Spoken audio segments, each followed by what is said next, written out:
Hello everyone, and welcome back to a new video.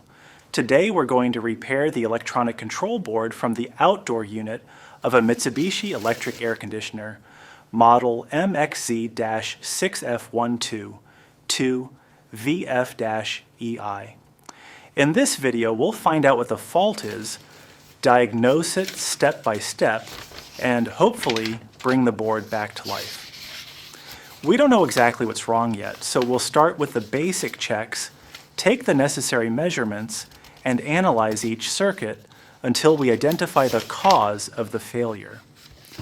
Once we've found the faulty component or components, we'll replace them and thoroughly test the board to make sure it's working properly again. So without wasting any more time, let's get started.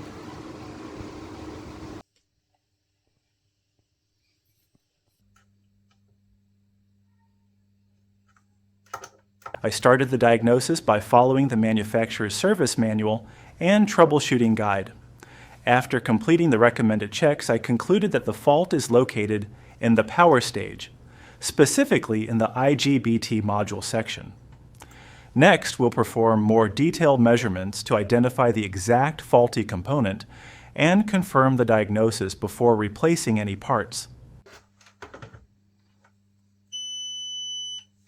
I checked the IGBT transistors, and the measurements confirmed our suspicion. As you can see, one of the transistors is short-circuited, which explains the failure and confirms that the fault is in the power stage. The next step is to replace the IGBT module and inspect the surrounding components to make sure there are no additional faults.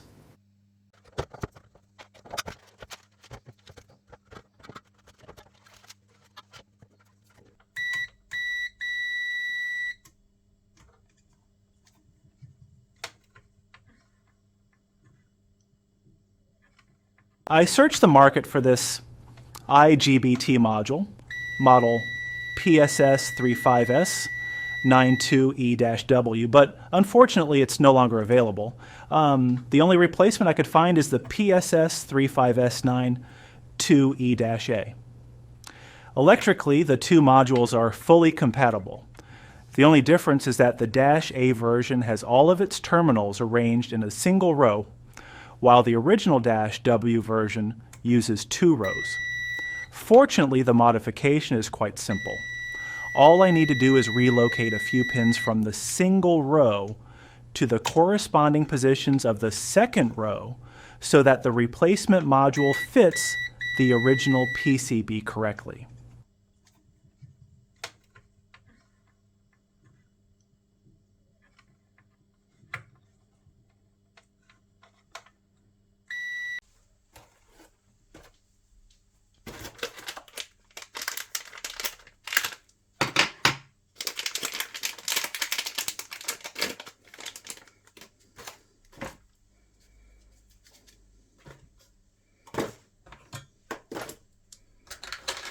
The new IGBT module has arrived.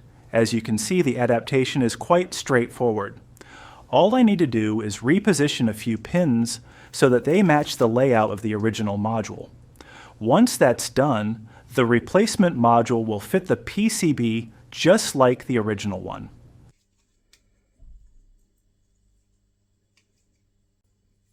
To make this modification safely, I made a simple aluminum tool to help me reposition the pins.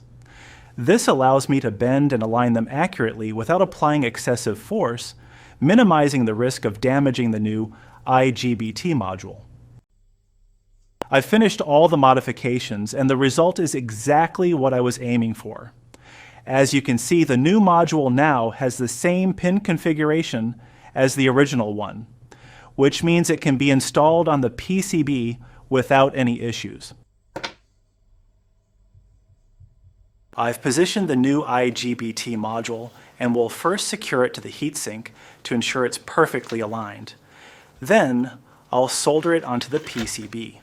After soldering, I'll remove the heatsink again to carefully inspect all the solder joints on both sides of the board and make sure everything is correct.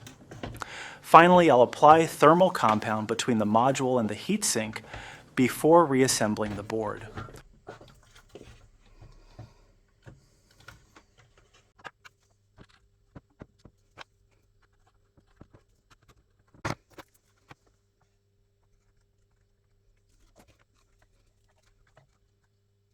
I'd like to go back and mention one important detail.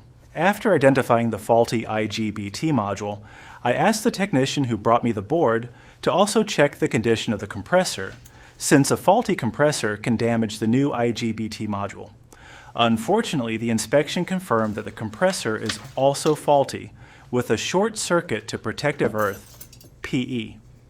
This means the compressor must be replaced before reinstalling the repaired control board. Otherwise, there is a high risk that the new IGBT module will fail again as soon as the unit is powered up. Before reassembling the board, I also checked all of the capacitors to make sure there were no other issues. Fortunately, all of them measured within specification, so there was no need to replace any of the capacitors. The board was reinstalled, and after the repair was completed, it was returned to the customer for installation and testing. A few days later, I received confirmation that the air conditioner was working perfectly and that the problem had been completely resolved.